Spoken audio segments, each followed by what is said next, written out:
मैं 25 साल की होने वाली थी, लेकिन मेरी शादी नहीं हो रही थी। जब भी रिश्ते वाले आते तो मेरा वजन देखकर मुझे रिजेक्ट कर देते। एक दिन मेरे घर के बाहर एक साधु महाराज आए। उन्होंने एक चादर देते हुए कहा कि यदि तुम इस चादर को ओढ़कर 3 रात एकांत और अंधेरे कमरे में ओढ़ के सो जाऊंगी तो करिश्मा देखना, तुम्हारी जल्दी ही शादी हो जाएंगी। मैंने खुशी खुशी उनसे चादर ले ली, लेकिन मैं जब भी उस चादर को ओढ़ के सो जाती तो मुझे अजीब सा महसूस होता। चादर ओढ़ने के तीसरी सुबह जब आँख खुली तो मेरी जान ही निकल गई, क्योंकि मैं मेहमानों के सामने जाने के लिए तैयार हो रही थी। जब मैंने महसूस किया कि कोई मुझे घूर रहा है, मैंने जल्दी से इधर उधर देखा और मुझे तो कोई नहीं दिखा। मैं फिर से बिजी हो गई, लेकिन मुझे ऐसा क्यों लग रहा था कि मेरा कोई हर हरकत पर नज़र रख रहा है। इस बार मैं आगे बढ़कर अपने कमरे में चली गई और अपनी खिड़की के सामने खड़ी हो गई। तभी मैंने 2 परछाई को भागते हुए देखा था, लेकिन वहाँ कौन है वो दिखाई नहीं दिया था। मेरे पूरे शरीर में सनसनी की लहर दौड़ गई। एक अजीब तरीके की डर ने मुझे जकड़ लिया था। आखिर चुपके से मुझे कौन देख रहा था? मैं अभी ये बस सोच ही रही थी कि शांता काम वाली मुझे बुलाने आ गई। मैं शांता से पूछने वाली थी, क्या तुमने किसी को मेरी खिड़की के सामने खड़ा देखा था? फिर मैंने सोचा कि मैं इससे बाद में पूछ लूँगी। मैं चाय की ट्रे लेकर लिविंग रूम में दाखिल हुई तो सामने बैठी एक समझदार महिला ने कहा, आप चाय वगैरह की झंझट छोड़ दीजिए, चलो पहले हमें लड़की से मिलवाइए। आज फिर मेरे लिए रिश्ता आया तो हम माँ बेटी सुबह से काम में लगी हुई थी। शांता और उसके बेटे ने घर की सफाई कर दी थी। चाय आदि के लिए सामान हम माँ बेटी ने मिलकर तैयार किया था। अब मैं जब चाय लेकर लिविंग रूम में दाखिल हो ही चुकी थी तो उस औरत के सवाल ने मुझे परेशान कर दिया। मेरी माँ ने भी डरते हुए मेरी ओर देखा और कहा, ये कोमल है, मेरी बच्ची। उस औरत की आंखें फैल चुकी थी। वो बोली, हमने तो सुना था कि आपकी बेटी 25 साल की है, लेकिन ये तो किसी भी नज़र से इतनी कम उम्र की नहीं लग रही है। मेरा दिल 100 टुकड़ों में बट गया था। मैं चाय की ट्रे रखकर बाहर निकल गई। मेरी माँ ने कहा, उम्र तो 25 साल की है, लेकिन थोड़ा मोटापा है, इस वजह से। उस औरत ने कहा, अरे बहन, आजकल बहुत सारी आधुनिक मशीनें आ गई है, अपनी बेटी को थोड़ी कसरत करने के लिए कहे, डाइटिंग करवाए। इस मोटापे के साथ कोई भी इसे अपनी बहू बनाने को तैयार नहीं होगा। मैं उस औरत का जवाब समझ गई थी, इसलिए मैं सब कुछ छोड़कर छत पर आकर बैठ गई। मेरी आंखों से आंसू बहने लगे थे। रिजेक्शन एक बहुत बड़ी पीड़ा है। ये एक व्यक्ति को अंदर से ख़त्म कर देती है। कैसा लगता है जब कोई व्यक्ति आपको नापसंद कर जाए, वो आपको ठुकरा कर चला जाए। पहले पहले तो हमें लगता है कि हमें ठुकराने वाले का दिमाग ही खराब है, उसके खास गुणों का नहीं, लेकिन दूसरे व्यक्ति के पास इतनी होशियारी ही नहीं कि वो हमें पसंद कर ले। लेकिन फिर जब ये अपमान बढ़ते जाता है तो दिल और दिमाग में दरारें पड़ने लगती है। धीरे धीरे हमारा दिल हर चीज़ से अलग हो जाता है। हमें अपने अस्तित्व से घृणा होने लगती है। आना भी बुरा लगता है। मेरे मोटापे की वजह से हर रिश्ता मुझे रिजेक्ट करके चला जाता था। मैं अपनी रिजेक्शन पर शोक मना रही थी जब एक बार फिर से लगा कि मुझे कोई छुपकर देख रहा है। मैं जल्दी से उठकर खड़ी हो गई। मैंने अपने चारों तरफ नज़रें दौड़ाई। तब मैंने लॉन में लगे पौधों की सरसराहट सुनाई दी थी। वो जो भी कोई था उधर ही था। तभी मैंने शांता को नौकर के क्वार्टर से बाहर आते देखा। मैंने उसे बुलाया और बोला, जरा देखो तो उस पौधों के पीछे कौन है। उसने सभी पौधों पर नज़र दौड़ाई, लेकिन उसे कोई भी नज़र नहीं आया था। ऐसा पहली बार नहीं हो रहा था। अक्सर मुझे लगता था कि कोई मुझे घूर रहा है, लेकिन फिर मैं उसे नज़रअंदाज। लेकिन अब ये सब बहुत ज़्यादा हो रहा था। मैं धीरे धीरे मानसिक रोगी होते जा रही थी। एक तरफ ये साया और दूसरी तरफ ये मोटापे का दर्द। मैं शुरू से इतनी मोटी नहीं थी, बल्कि मैं तो एक दुबली पतली सी लड़की थी, जैसे 15-16 साल की उम्र की लड़कियां आमतौर पर होती है। लेकिन मेरे घर वालों को मुझे मोटा बनाने की पड़ी थी। मेरी माँ मेरे दुबले पतलेपन से परेशान रहती थी, जबकि मुझे जमानों की बातों से कोई फर्क नहीं पड़ता था। मैं खुद को किसी भी तरह की हीन भावना में नहीं डालती थी। फिर जैसे जैसे मेरी उम्र बढ़ती गई, मेरा जिस्म भी भरने लगा था। खूबसूरत तो मैं शुरू से ही थी, अब गाल भर गए थे तो हुस्न को 4 चांद लग गए थे। हर तरफ मेरे और मेरी खूबसूरती के चर्चे थे। हर कोई मेरे जैसा बनना चाहता था। मेरी माँ मेरे नज़र उतारते नहीं थकती थी। लेकिन फिर ना जाने किसकी बुरी नज़र मुझे लगी थी। मैं बीमार रहने लगी। शरीर में हर समय दर्द रहता था। एक दिन मैं कॉलेज में चकरा कर गिर गई थी। मुझे तुरंत अस्पताल ले जाया गया था। डॉक्टर ने यही कहा था कि मुझ में ताकत की कमी है, इसलिए उन्होंने मुझे ताकत वाले इंजेक्शन लगाने को कहा। ना जाने किस तरह के ताकत वाले इंजेक्शन पूरे 1 हफ्ते से मुझे लग रहे थे। मेरा सारा जिस्म फूल गया। डॉक्टर ने कहा कि ये सब इंजेक्शन के वजह से हुआ है, कुछ दिनों में सूजन कम हो जाएंगी। लेकिन सूजन कम होने के बजाय बढ़ने लगी थी। इस तरह इंजेक्शन के गलत रिएक्शन की वजह से मेरा शरीर फूल गया था। मेरा चेहरा बहुत बड़ा हो गया था। मेरा वजन इस तरह से बढ़ गया था कि मैं एक कम उम्र की लड़की लगने के बजाय एक ज़्यादा उम्र की औरत की तरह दिखने लगी थी। अब मेरे घर वालों को मेरी चिंता सता रही थी। मुझे भी मोटापे से नफरत थी। मैं सारा सारा दिन रोती रहती थी। कॉलेज जाती तो लड़कियां मेरा मजाक उड़ाती थी और मुझे आंटी आंटी कहकर तंग करती थी। मैंने कॉलेज छोड़ने का इरादा कर लिया था, लेकिन मेरे पिताजी बहुत नाराज़ हो गए थे। उन्होंने मुझे इस तरह की बेवकूफ़ी करने से मना किया था। खैर, जैसे तैसे मैंने कॉलेज ख़त्म किया और घर पर बैठकर एक अच्छे से रिश्ते का इंतज़ार करने लगी। लेकिन यहाँ भी मेरा मोटापा मेरे रास्ते में दीवार बन गया। जो भी रिश्ता आता वो मेरे मोटापे की वजह से मुझे रिजेक्ट कर देता और मेरी छोटी बहनों से किसी को पसंद कर जाता। लेकिन पिताजी की भी जीत थी। वो चाहते थे कि सबसे पहले मेरी ही शादी हो। इधर हमारे ख़ानदान में मुझसे छोटी सभी लड़कियों की शादी हो चुकी थी, जबकि मैं अभी भी अपने माता पिता के कंधों पर धरती का बोझ बनकर बैठी थी।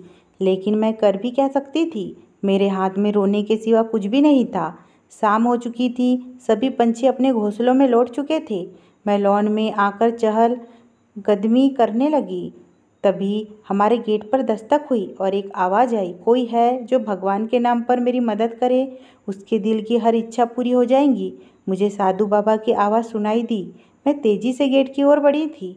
सामने ही एक साधु बैठे थे, जिन्होंने सिर से पाँव तक कंबल ओढ़ के रखा था। मैं बोली, बाबा तुम्हें क्या चाहिए? वो अपनी भारी भरकम आवाज़ में बोले, जो मुझे चाहिए वो इंसान दे नहीं सकता, लेकिन तुझे जो चाहिए वो मैं तुम्हारे माथे पर लिखा हुआ देकर पढ़ सकता हूँ। मुझे बड़ा आश्चर्य हुआ।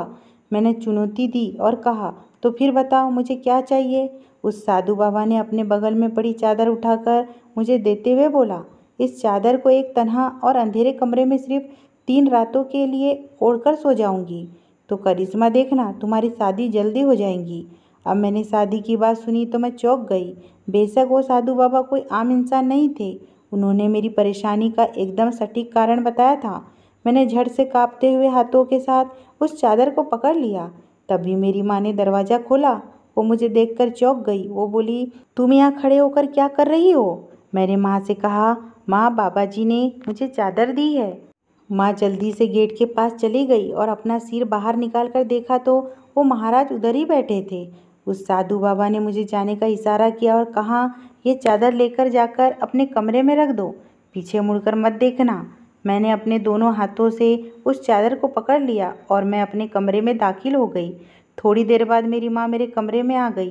वो बहुत खुश लग रही थी। वो बोली, कोमल, साधु बाबा ने मुझे बताया कि आज से ठीक 3 दिन के बाद जो भी पहला रिश्ता तुम्हारे लिए आएगा, उसको स्वीकार करते ही आपके घर में खुशहाली और बरकत आ जाएंगी। लेकिन इस रिश्ते को नकार दिया तो हमसे सब कुछ छीन लिया जाएगा, हम सड़क पर आ जाएंगे। बेटा, मैं परेशान हो गई थी, लेकिन माँ ने मुझे हौसला दिया और ख़ास ताकत दी कि बेटा, रात के समय इस चादर को ज़रूर ओढ़ लेना। माँ के जाने के बाद मैंने उस कंबल को खोल के देखा। वो काले रंग का एक गर्म काला कंबल था। जब रात हुई तो मैंने अपने कमरे की सारी बत्तियां बंद कर दी। मेरे कमरे में इतना अंधेरा हो गया था कि हाथ को हाथ तक नहीं लग सकता था। मुझे डर भी लग रहा था, लेकिन शादी की सोचकर मैंने उस चादर को ओढ़ने की हिम्मत जुटाई थी। मैंने जैसे ही वो चादर ओढ़ ली, मुझे अजीब सी चुभन महसूस होने लगी थी। जी चाहता था कि मैं अभी चादर उतार कर फेंक दूँ, लेकिन मैंने ऐसा हरगिज़ नहीं किया। मानो जैसे सारी रात कांटों पर सोते ही हुए गुजारी थी। सुबह माँ ने मुझसे पूछा, तुमने चादर ओढ़ी थी या नहीं?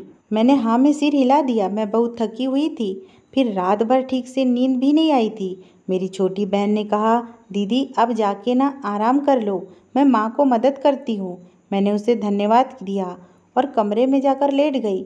उस साधु बाबा की बातें मेरे कानों में बार बार गूंज रही थी। मैंने अपनी शादी के बारे में सोचकर ही मुस्कुरा रही थी। मुझे इस बात की सबसे ज़्यादा खुशी थी कि कम से कम लोगों के तानों से मेरी जान तो छूट जाएगी ना। अगली रात मैंने फिर से हर तरफ अंधेरा कर लिया और उस चादर को ओढ़ लिया था। वो चादर बहुत अजीब सी थी, चुभती हुई सी, बेसुकून सी करने वाली। मैं दूसरी रात भी हिम्मत करके उस चादर को ओढ़कर सो गई। जब सुबह हुई तो मैं नाश्ते के लिए किचन में दाखिल हुई। मेरी माँ ने मेरे माथे को चूमा था और मुझे गले लगाया था। माँ ने कहा, अब तुम हमारे घर में कुछ दिनों की मेहमान हो, तुम घर के किसी काम को हाथ नहीं लगाऊंगी। मैं मुस्कुरा दी थी। आज का दिन मेरे जीवन का सबसे यादगार दिन था। मेरी बहनें मेरा मजाक करती रही थी और चिढ़ा रही थी। माँ ने पिताजी को भी साधु बाबा के बारे में बताया था। दूसरा दिन तो चुटकियों में कट गया। तीसरी रात को मैंने फिर से कमरे में अंधेरा करके उस चादर को ओढ़ लिया था। आज की रात चादर ना तो चुभ रही थी और ना ही परेशान कर रही थी। आने वाले कल के बारे में सोच सोच कर मुझे अजीब सी खुशी महसूस हो रही थी। आने वाले खुशहाल दिनों के बारे में सोचने का एहसास ही नया था। लेकिन मुझे क्या पता था कि मुझ जैसे बदनसीब लोगों को खुशी रास नहीं आती। अगर मुझे इस बात का जरा सा भी पता होता कि मेरे साथ क्या होने वाला है तो मैं अपने आप को ही कहीं छिपा लेती। खैर, मैंने सुबह ही नहा धोकर नए कपड़े पहन लिए, बाल बनाए, हल्का फुल्का सा मेकअप किया था। मैं जानती थी कि मेरा किसी भी पल रिश्ता आ सकता है, इसलिए मुझे तैयार ही रहना चाहिए था। जब मैं तैयार होकर कमरे से बाहर निकली तो पिताजी ने मुझे गले से लगा लिया और मुझे बहुत प्यार किया था। मेरी बहनें भी बड़ी खुश खुश थी। वो आपस में तय कर रही थी कि कोमल दीदी को अपनी शादी में किस रंग का लहंगा पहनना चाहिए। फिर हम सब नाश्ते की टेबल पर बैठ चुके थे। मेरे कान बाहर उस गेट की तरफ लगे थे जहाँ से मेरा रिश्ता आने वाला था। लेकिन तभी फिर एक अजीब सी बात हो गई। हम सबके सामने नाश्ता रखकर शांता जमीन पर बैठ गई। पिताजी परेशान हो गए। वो बोले, क्या बात है शांता, बहुत चिंतित लग रही हो, तुम्हारी तबीयत तो ठीक है ना? शांता ने आंखों में आंसू भरकर कहा, साहब जी, छोटा मुंह बड़ी बात है, पर मैं क्या करूं? कल रात मैंने सपने में देखा कि मैं एक मंदिर की चौखट पर बैठी हुई हूँ। एक बुजुर्ग आदमी मेरे पास आकर रुक गए और बोले, कल सुबह तुम अपने विनय के लिए कोमल का रिश्ता मांगने जाना और अगर वो इनकार कर दे तो कोमल से सिर्फ चादर लेकर आना और कहना कि अब तुम्हारी जिंदगी में इस चादर जैसी काली शाही घुल मिल जाएंगी। मैं नहीं जानती थी कि कौन सी चादर और कौन सी शाही। मैं सिर्फ इतना जानती हूँ कि आपके सामने अपना दामन फैलाकर बैठ गई हूँ, मुझे खाली हाथ मत उठा देना। शांता की बातें सुनने के बाद हम सब चौंक गए थे। पिताजी कभी आश्चर्य से मेरी ओर देखते तो कभी शांता की ओर। जबकि माँ ने अपने आप को संभाला। वो बोली, शांता, हम अपनी कोमल का रिश्ता तुम्हारे विनय के साथ करने के लिए तैयार है। मैंने बड़ी अजरस से माँ की ओर देखा। पिताजी भी चुप रहे थे।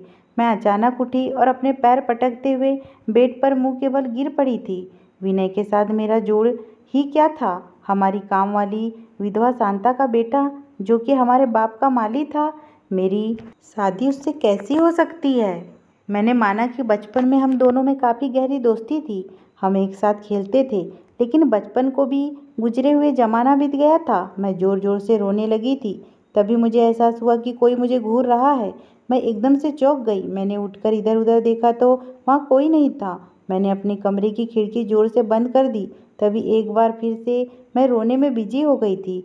4-5 घंटे मैं यूं ही रोती रही थी। तभी काफ़ी देर के बाद मेरे कमरे पर दस्तक देकर मेरे पिताजी और मेरी माँ कमरे में दाखिल हो चुके थे। पिताजी ने मेरे सिर पर हाथ रखा और मेरे आंसू पोंछ डाले और बोले, कोमल, भले ही तुम 55 साल की भी हो जाती तो भी मैं इस शादी के लिए तैयार नहीं होता। मैंने दुनिया का चप्पा चप्पा ढूंढकर बेहतरीन आदमी के हाथ में तुम्हारा हाथ थमा दिया होता, पर अब मैं मजबूर हो गया हूँ। मैं किसी साधु बाबा की बद्दुआ लेना नहीं चाहता। मैं नहीं जानता कि इस रिश्ते की इनकार से हमारे ऊपर क्या कयामत आ जाएंगी, लेकिन मैं सिर्फ इतना जानता हूँ कि मैं आप सभी से बहुत प्यार करता हूँ और मैं आपको किसी भी सूरत में खोना नहीं चाहता। 3 दिन के बाद हम तुम्हारी विनय के साथ शादी कर देंगे। पिताजी तो कमरे से चले गए थे, लेकिन मेरी माँ बहुत देर तक मेरे पास में बैठी थी और मुझे हर तरीके से समझा रही थी। वो मुझे हर मुश्किल से और मेरे मना करने पर भी क्या क्या हो सकता है बता रही थी। हमारे घर में 3 दिन तक शोक चल रहा था।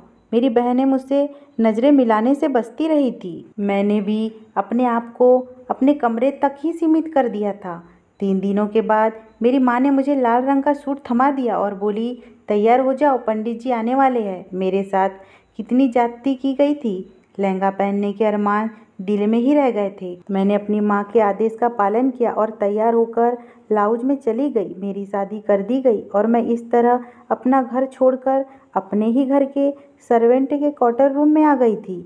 मेरा जी चाह रहा था कि मैं पंखे से लटक कर अपनी जान दे दूँ, अपने मोटापे को आग लगा दूँ। ना मैं मोटी होती और ना ही मेरा रिश्ता अपने नौकर के साथ हो पाता। खैर, शांता ने मुझे विनय के कमरे में बिठाकर बाहर चली गई। कुछ ही देर बाद विनय कमरे में दाखिल हो चुका था। मैंने घूंघट वगैरह करना जरूरी नहीं समझा था। मैं विनय की तरफ देख रही थी। वो थोड़ा परेशान सा हो गया था। वो मेरे पास बैठने ही वाला था कि मैं चिल्लाई, खबरदार, शांता ने तुम्हारा रिश्ता फर्श पर बैठकर मांगा था। ऐसा लगता है कि उसे मालिकों से बात करने की तमीज है और उसने तुम्हें कुछ भी नहीं सिखाया। विनय मुस्कुरा दिया था। मैंने उसका चेहरा बहुत ध्यान से देखा था। वह अच्छे कपड़े पहने हुए था। निसंदेह वो एक सुंदर लड़का था, लेकिन था तो हमारा नौकर ही ना। वह मेरे सामने बिस्तर पर बैठ गया और बोला, तुम मेरी मालकिन नहीं हो, मैं तुम्हारे पिताजी का नौकर हूँ, तुम्हारा नहीं। मैं उनसे पगार लेता हूँ, तुमसे नहीं। मैं उसकी बातें सुनकर चिढ़ गई थी। मैं बोली, वाह, हमारे टुकड़ों पर पलने वाले आदमी की जबान तो बड़ी लंबी हो गई। निकल जाओ इस कमरे से। तुम्हें यह शोभा नहीं देता कि तुम एक मालकिन के साथ एक कमरे में रहो। अचानक विनय के ओठ सिकुड़ गए और उसकी आंखें नम हो गई। वो बोला, तुम तो ऐसे बिल्कुल नहीं थी, तुम बहुत बदल गई हो। विनय के जाने के बाद मैं उठी और कमरा बंद करके आराम से सोने के लिए लेट गई। जब सुबह हुई तो मैं उठी और सीधा अपने घर चली गई। पिताजी मुझे देखकर हैरान रह गए। मैं बोली, पिताजी, हमने साधु बाबा की बात मान ली है। मैंने विनय से शादी कर ली थी। अब हम पर कोई संकट नहीं आएगा, लेकिन हाँ, अब मैं इधर ही रहूँगी। पिताजी बोले, मुझे तुम्हारा हर फैसला मंजूर है बेटा। लेकिन माँ बहुत चिंतित लग रही थी। वो अभी भी साधु बाबा की बात याद करके थरथर काँप रही थी। माँ ने मुझे हर तरह से समझाने की कोशिश की कि मैं इतना बड़ा फैसला ना लूँ, लेकिन मैंने अपने कान बंद कर लिए थे। मेरी शादी को 2 महीने बीत चुके थे। 2 महीनों में मेरी माँ ने मुझे विनय के घर वापस जाने के लिए 2000 कस्में दे दी थी। ऐसा ना हो कि हम तबाह और बर्बाद हो जाए। लेकिन मैं चुपचाप ही रहती थी। मैं अक्सर अपने कमरे की खिड़की पर खड़ी होकर विनय को लॉन में काम करते हुए देखती रहती थी। वो कभी घास काट रहा होता तो कभी पौधों को पानी दे रहा होता। जब मेरा दिल उस पर गुस्सा उतारने को चाहता था तो मैं लॉन में जाती और कहती, नौकर तो नौकर रहता है, चाहे मालकिन से ज़बरदस्ती शादी भी कर ले। विनय खूब मुस्कुराया करता था और कहता था, मेहनत करने में कोई शर्म नहीं होती है। विनय का हर एक अंदाज मेरे दिल से जुड़ा होता था। काश वो हमारा नौकर ना होता, बल्कि किसी खाते पीते घर का लड़का होता, तो मेरे चचेरे भाई बहन और मेरे दोस्त उसे देखकर जल ही जाते। यूं ही करते करते 6 महीने हो चुके थे। एक दिन जब शांता मेरे पिताजी के पास आई, उस समय मैं किचन में ही थी और पिताजी लाउंज में बैठे हुए थे। शांता बोली, मालिक, हम आपका ना घर छोड़कर यहाँ से जाना चाहते हैं। शादी के बाद विनय को कोमल से प्यार हो गया और वह उसके प्यार में पागल हो गया है। मैं अपने जवान बेटे को इस दुनिया में इस तरह पीड़ित नहीं देख सकती साहब। उसे इतना बुखार है कि क्या बताऊँ। मैं शांता की बातें सुनकर दंग रह गई थी। कोई मुझसे इतना प्यार कैसे कर सकता है? मैं तो मांस का पहाड़ हूँ, फिर विनय मेरे मोहब्बत में कैसे डूब गया? शांता की बातों मेरे कानों में गूंजती रही थी। जब रात हुई तो मैं सोने के लिए बिस्तर पर लेट गई, लेकिन आज नींद मेरी आंखों से कोसों दूर थी। एक अजीब तरह की बेचैनी मेरे पूरे शरीर में दौड़ कर गई। मैं एकदम से अपने बिस्तर से उठी और सबसे नज़र बचाकर सर्वेंट क्वार्टर की तरफ चल दी थी। शांता के क्वार्टर का दरवाज़ा खुल गया था। मैं दबे कदमों के साथ आगे बढ़ रही थी। मैं वहाँ सिर्फ विनय को देखने गई थी। मैं देखना चाहती थी कि जो शांता ने कहा था उसमें कितनी सच्चाई है। मैं आगे बढ़ती गई। विनय की मधुर आवाज़ मेरे कानों में पड़ी तो मैं रुक गई। वह शांता से बोल रहा था, माँ, मैं तो सोचता था कि मेहनत मजदूरी करके अपना कमाने और खाने में कोई शर्म नहीं है, लेकिन ये अमीर लोग अपने कर्मचारियों को अपने पैरों की जूती समझते हैं। माँ, तुमने मुझे कितना समझाया था कि इतने ऊंचे ऊंचे सपने मत देख। कोमल तुमको कभी नहीं मिल सकती, लेकिन मैं भी क्या करता माँ। वो मेरे बचपन का प्यार थी। मैं उसके प्यार को पाने के बारे में सोचता भी था, लेकिन आपने कहा था कि कोमल की माँ उसका रिश्ता नहीं होने देंगी। विनय की बात सुनने के बाद मुझे आश्चर्य हुआ। फिर शांता ने कहा, हाँ विनय, मैंने सच ही तो कहा था। तुम जानते हो क्या, कोमल 2 महीने की थी जब उसकी माँ गुजर गई थी। फिर मैंने ही तो उसकी देखभाल की थी। मैं तुम दोनों को बहुत चाहती थी। तुम्हें और कोमल को एक ही बर्तन में खाना खिलाती थी। तुम्हारे पालने में उसे सुला देती थी। फिर बड़े साहब ने दूसरी शादी कर ली थी। यह नई मेम साहब न गरीब और लालची घराने की थी। इसका बस नहीं चलता था कि रात रात हर चीज़ को संभाल सके। ये कोमल के साथ भी अच्छा सलूक नहीं करती थी। फिर इसके खुद के बच्चे हुए। इसकी बेटियां ठीक ठाक रंग रूप की थी, जबकि कोमल तो चौदहवीं का चांद थी। बेटा, मेम साहब ने जानबूझकर इसकी सुंदरता को खराब करने के लिए कोमल को मोटापे के इंजेक्शन दिए, ताकि इसकी शादी ना हो। ना तो शादी होगी और ना ही जायदाद का एक हिस्सा उसे देना पड़ता। शांता की बातें सुनकर मैं चकरा गई थी। मैं अपने पैरों पर खड़ी नहीं हो पा रही थी। मैं उधर ही जमीन पर बैठ गई थी। विनय बोला, माँ, मैं पौधों के पीछे छुप छुप कर कोमल को देखा करता था। वो हर समय रोती रहती थी। मुझे उसके आंसू बर्दाश्त नहीं होते थे। इसलिए मैंने साधु बाबा वाला ढोंग रचाया था। मैं अपने दोस्त के पिताजी को लेकर आया था। उन्होंने साधु बाबा बनने का नाटक किया था। हमारी इस चाल से कोमल मेरी तो हो गई, पर उसने मुझे नहीं अपनाया। अब हम कल सुबह हमेशा हमेशा के लिए ये घर छोड़ के चले जाएंगे। माँ, मैं विनय की बातें सुनकर रोती रह गई थी। मैं बड़ी मुश्किल से अपने कमरे तक पहुंच गई थी। रात के 12 बज रहे थे। मैं बुरी तरह से रो रही थी। मैंने पिताजी का नंबर मिलाया और अपने कमरे में आने के लिए कहा। पिताजी दौड़े चले आए थे। वो मेरी आवाज़ सुनकर काफ़ी परेशान हो गए थे। मैं उनके सीने से लगकर रो रही थी। फिर मेरे पिताजी को सारी कहानी सुना दी। पिताजी ने मुझे भरोसा दिलाया कि वे सब कुछ खुद ही संभाल लेंगे। सुबह हुई तो पिताजी ने माँ को बताया कि कोमल अपने घर जाना चाहती है। माँ बहुत खुश हुई थी। पिताजी ने विनय और शांता को घर बुलाया था। पिताजी ने विनय से कहा, विनय बेटा, तुम्हें पता है कि मेरा कोई बेटा नहीं है। दामाद भी बेटे की तरह होते हैं। मैं तुमसे विनती करता हूँ कि तुम मेरे ऑफिस को संभाल लो।